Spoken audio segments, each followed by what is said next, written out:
guys, I'm Kat and welcome back to my channel. May is not only the month of my sister, because her birthday is the 14th, and it's not the May of the moms, it's also Mental Health Awareness Month. It starts on the 1st of May and ends on the 31st of May. And I've been thinking about wanting to make monthly videos about monthly videos about mental health check-ins for a long time, and I thought to myself, what better time to make a mental health check-in video than in Mental Health Awareness Month. So today we're going to talk about me and my mental health and just mental health in general. I talk about mental health often on this channel because I feel that the more that we talk about it, the less strange it'll be.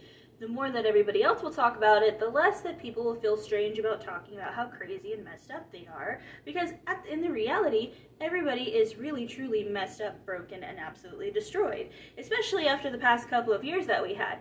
Anybody who says that they are completely stable and completely fine is a lying fuck who has no idea what they're talking about and is just letting their defense mechanisms kind of, gently pat them and telling them that they're okay when truly they're not. Let's be real, you guys. I mean, honestly, everybody has suffered from this pandemic that we're still kind of experiencing, but not really. I don't really know. I don't know where we're sitting with it right now, to be honest. Not to take away how important it is and how we should still be aware of our surroundings and, social distance, wash your hands, even though the fact that this pandemic taught us to, be self-aware of our own personal space and to wash our hands really says a lot about us. At the same time, still very important. But I digress.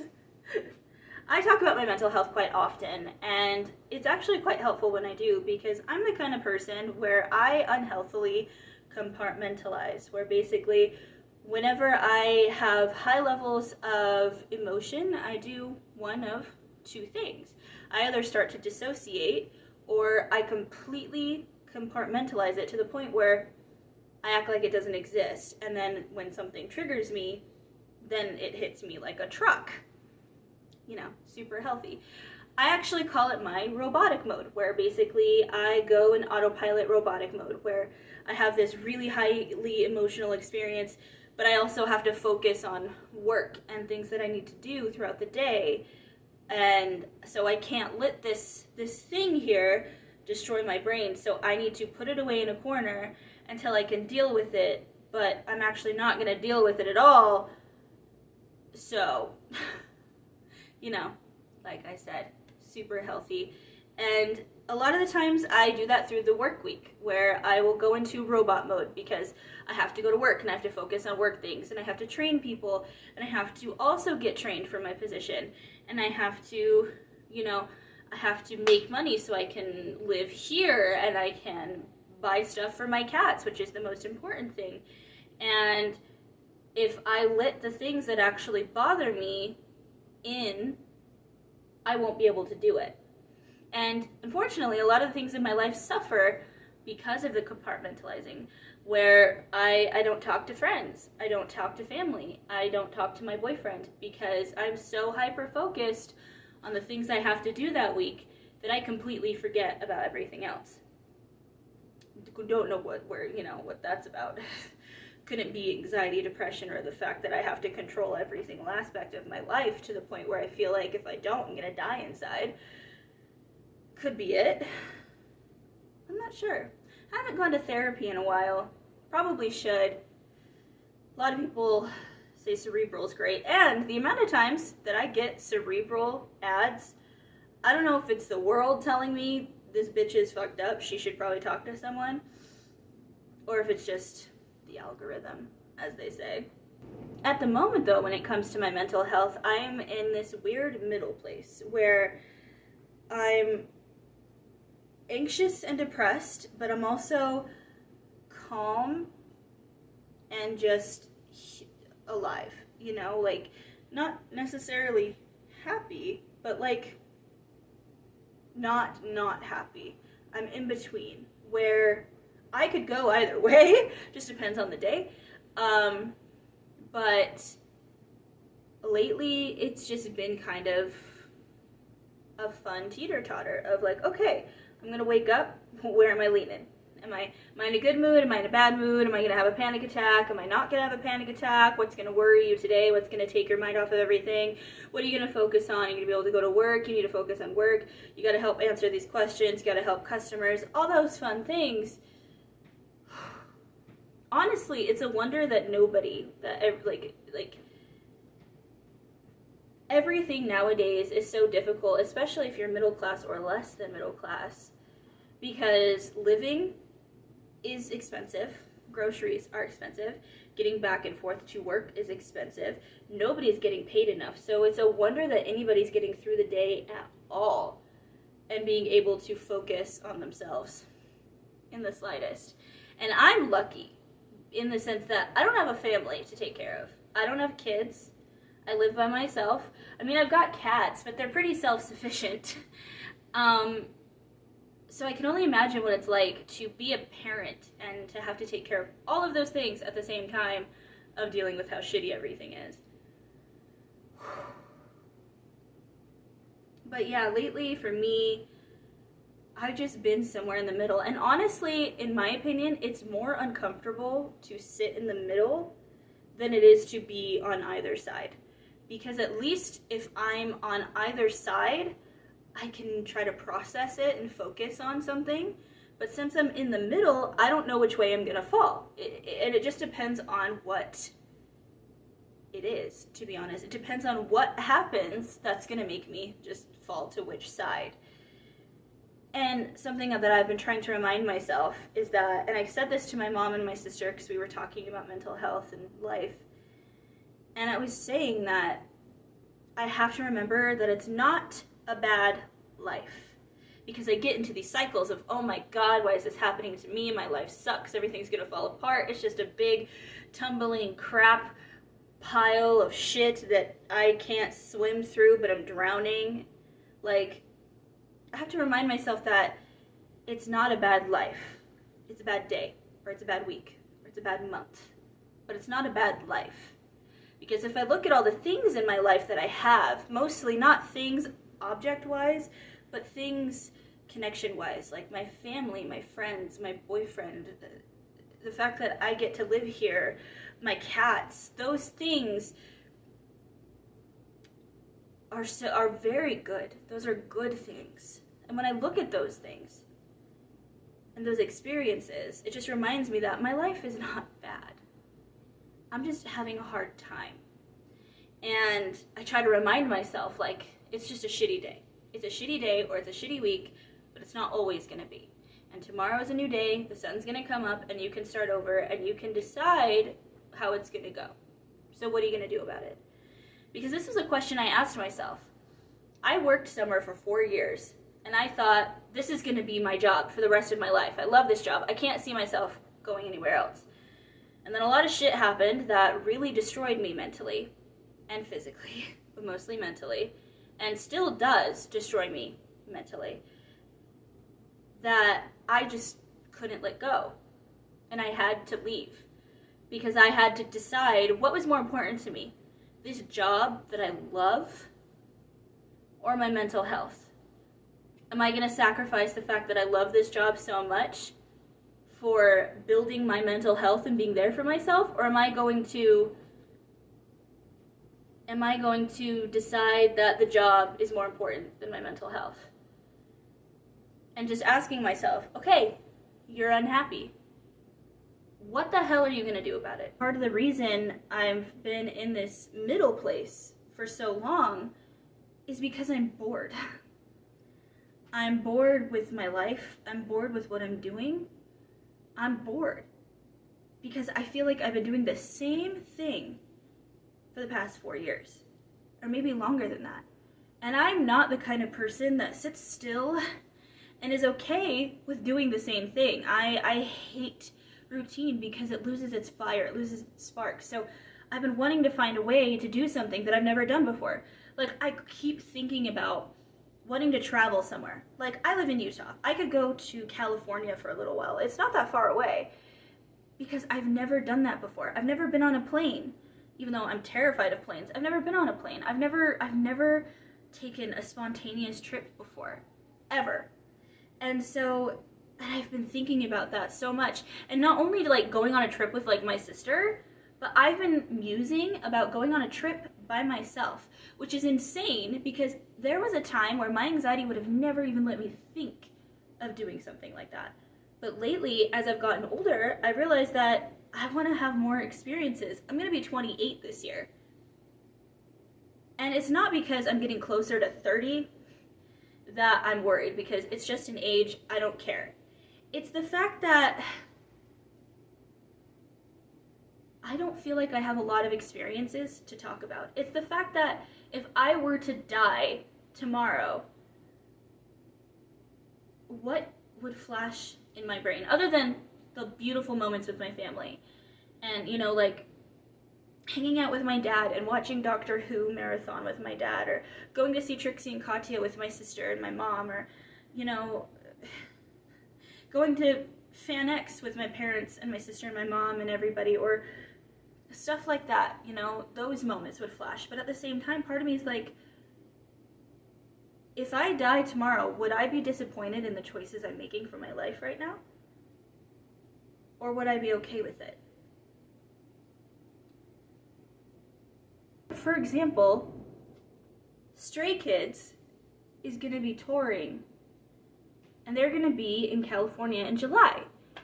And I want to go so badly, and it actually hurts me that I can't, or that I don't think I can.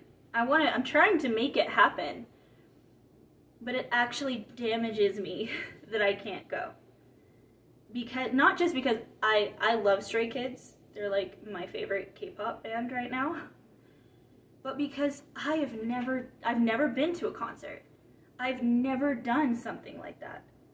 And so it's like there's a part of me that just feels bored, and I think that's why I've been living in this uncomfortable middle place of anxiety and joy and depression and happiness, because I just feel bored.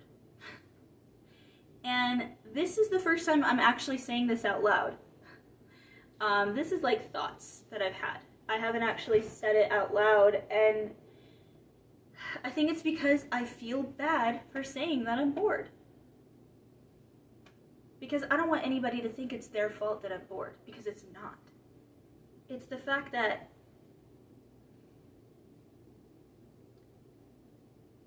I'm not taking opportunity to do it. That I am capable of so much in my life. And that I'm just not. That I'm just letting my anxiety keep me here. And I just don't think that I can do it anymore, because I feel like I'm going to jump off the deep end if I do. So it's just so interesting. And I just like, I don't know. Maybe it is because I'm going to be turning 30 soon. Like, I genuinely don't care about age. I don't care, like, how people are like, oh my god, I'm 30, I wish I was this age again. Like, that is not what I care about. It's the fact that I'm turning 30, and I want to start having those moments where I can look back on and be like, oh, remember that time where we went to the Stray Kids concert and I screamed so much I lost my voice and you got whacked in the head with a light stick? Like, I want to have moments. I want to have experiences. I want to meet people, and I want to do things, and I want to eat food, and I just...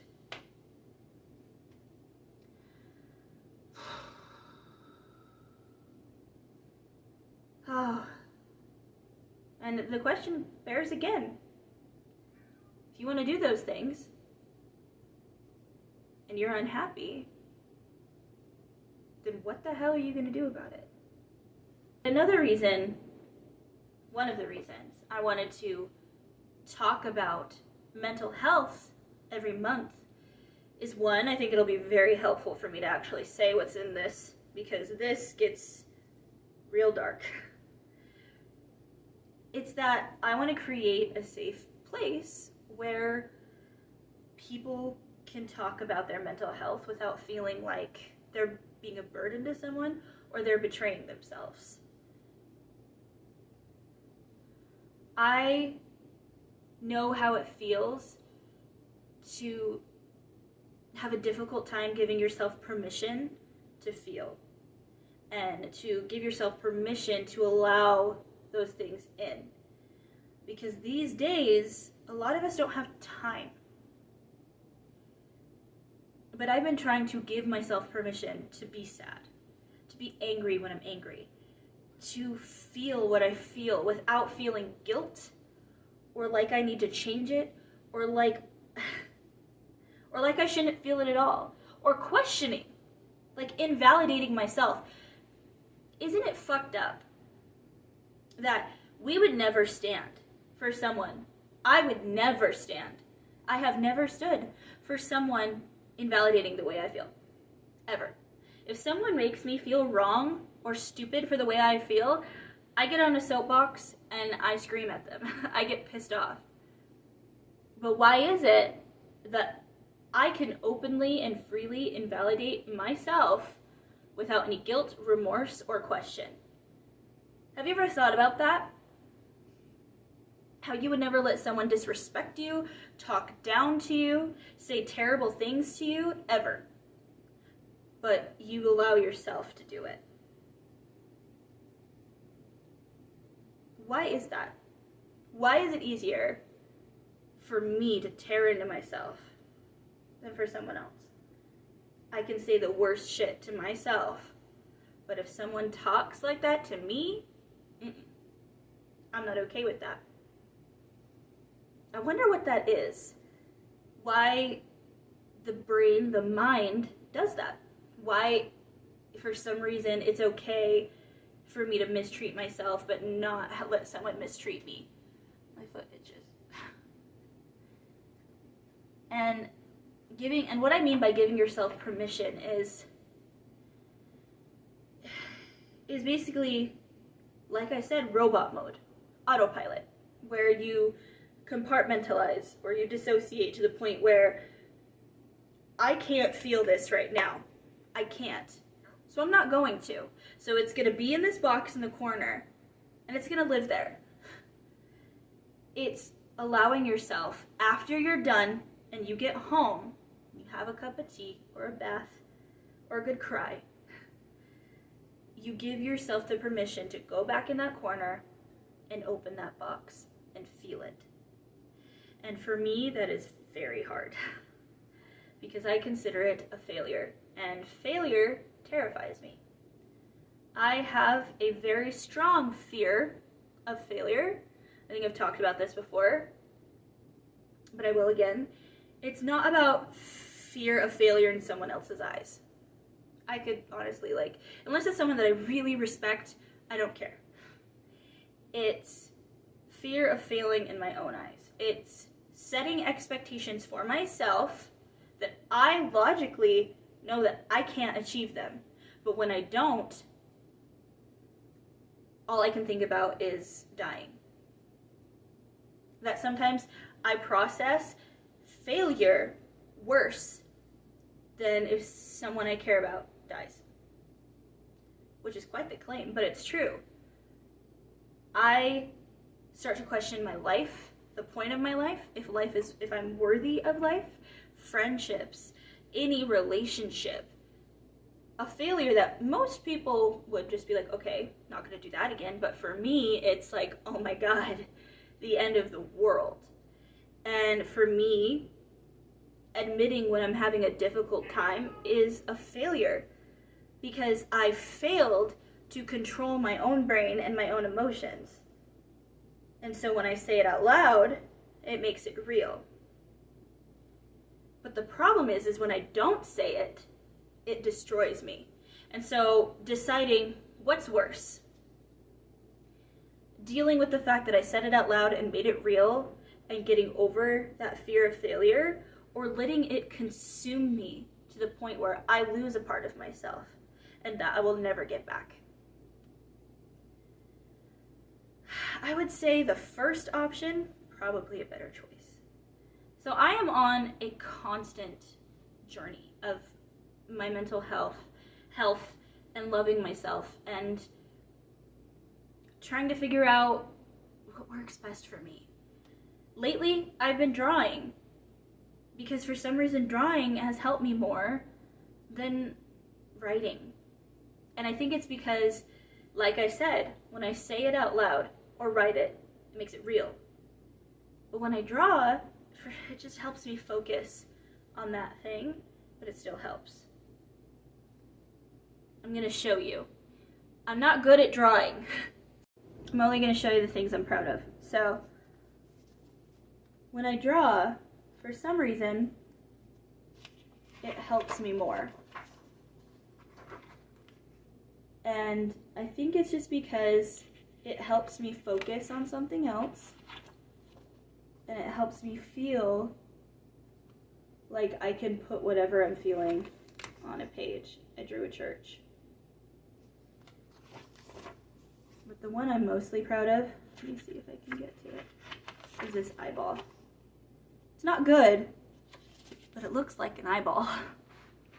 But finding things that bring me joy, or some, not necessarily joy, but some semblance of comfort, like drawing or music, movies. I always say that Buffy is my comfort place. Buffy the Vampire Slayer is my safe place because it's my comfort show. Whenever I just feel like I can't, I'll watch Scream, or I'll watch Buffy, or Stargate. Those are my 3 comfort things. Actually, there's 4. Lord of the Rings. I will watch one of those 4 comfort things because they help me. I'll listen to music, and I'll let it consume me, or I'll listen to an audiobook and let that consume me, or I'll draw, or I'll try to find something that brings me some semblance of comfort. Because for those moments, I know that I'm okay. And that I'm gonna be okay. And that even when everything else piles on me, I'm still gonna be okay. So that would be my advice if anybody watches this, is find something that brings you some semblance of comfort, like drawing, or I don't know, singing, food, cooking. Cooking is great. It's a great way to express yourself. Or plants. I know people who love plants, learning a new skill. Find something that you can be proud of, that reminds you of the reason why you breathe. And hold on to that. And remind yourself that even if everything else doesn't bring me joy, this one thing does. And also, don't feel bad if you have a bad day, or a bad week, or a bad month. Because it's normal. It's normal to have difficult mental days. Even if you have a good life and you're having the best time, it's normal to have those days where things just become too much. And to just remember that, and allow yourself to believe that, that's the hard part. Because just remember, it's not a bad life. It's just a bad day. Thank you for joining me in this video. Don't know why I bowed, but thank you for joining me in this video. If you're someone who's having a difficult time mentally or emotionally, spiritually, physically, let's talk about it and create a safe, respectful place for us to talk about our mental health. Because to me, it's very important. The more we talk about mental health and emotional health, the more normal it'll be, and the more secure and safe we can be, and hopefully the more accessible therapy and counseling and things like that will be for people who need it. And don't be afraid to reach out. This is something I'm still learning, is don't be afraid to reach out when things just become too much, because that's just kind of the way the cookie crumbles, I guess. But if you like this video, give it a thumbs up. And if you want to subscribe, hit subscribe. hit the bell notification so you can be notified whenever I post.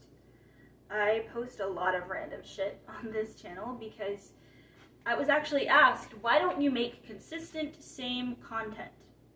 Why don't, you know, like, if you make spooky content, why don't you make spooky content? Or talk about life, why don't you just talk about life? Or, you know, stuff like that. And it's because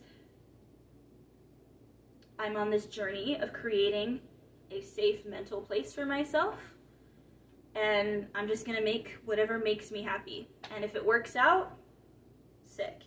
If it doesn't, this still makes me feel better, so. But I'm gonna put my glasses on because I've been making this video without glasses and I can't see very well. And I'm gonna wash off my face because this is the first time I've worn makeup in a really long time and it's uncomfortable. And I'm gonna eat some ice cream, you know, go watch Dawn of the Dead, and I'm gonna relax. So I hope that you have a wonderful day and a beautiful night, and I don't know if saying happy mental health month is the right thing to say, but here we are. So have a great night, beautiful night, and a beautiful day. This is Kat signing off. Also, side note before I go, don't you find it interesting that Mental Health Month is also Masturbation Month? How convenient. And the song of the week this week is going to be Every Night by Imagine Dragons. I really like this song. I think it's very sweet. And it's kind of really relaxing and calming, so you should definitely go ahead and give it a listen.